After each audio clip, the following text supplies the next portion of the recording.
أعوذ بالله من الشيطان الرجيم.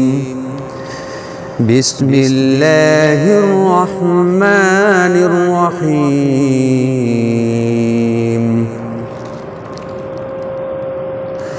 يا بني إسرائيل اذكروا نعمتي التي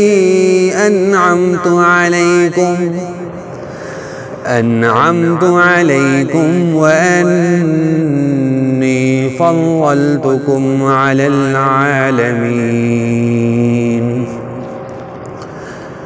واتقوا يوما لا تجزي نفس عن نفس شيئا ولا يقبل منها عدل ولا تنفعها شفاعة ولا هم ينصرون. وإذ ابتلى إبراهيم ربه بكلمات فأتمهن قال إني جاعلك للناس إماما قال ومن ذريتي قال لا ينال عهد الظالمين. وإذ جعلنا البيت مثابة للناس وأمنا واتخذوا من مقام إبراهيم مصلى وعهدنا إلى إبراهيم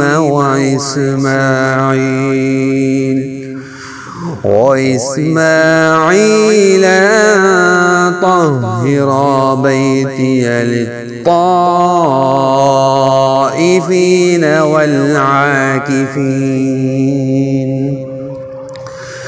والعاكفين والركع السجود. وإذ قال إبراهيم رب اجعل هذا بلد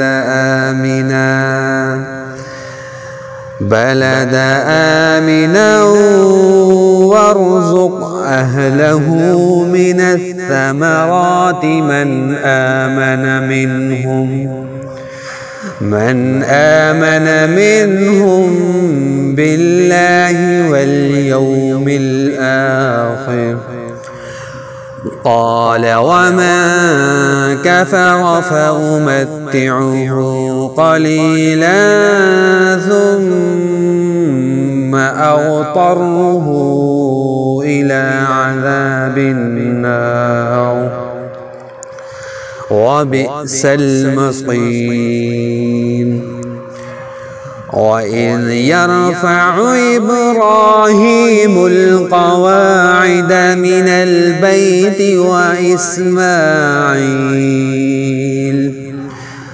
ربنا تقبل منا إنك أنت السميع العليم.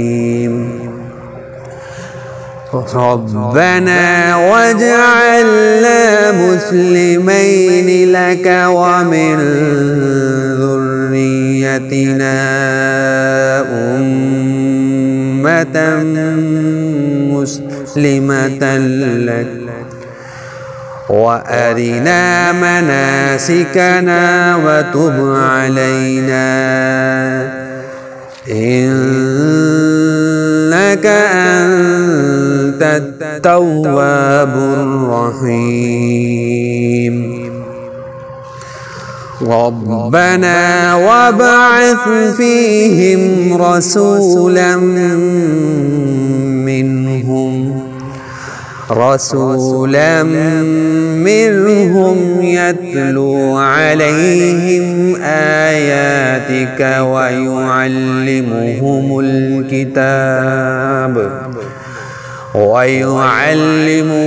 الكتاب والحكمة ويزكيهم إنك أنت العزيز الحكيم.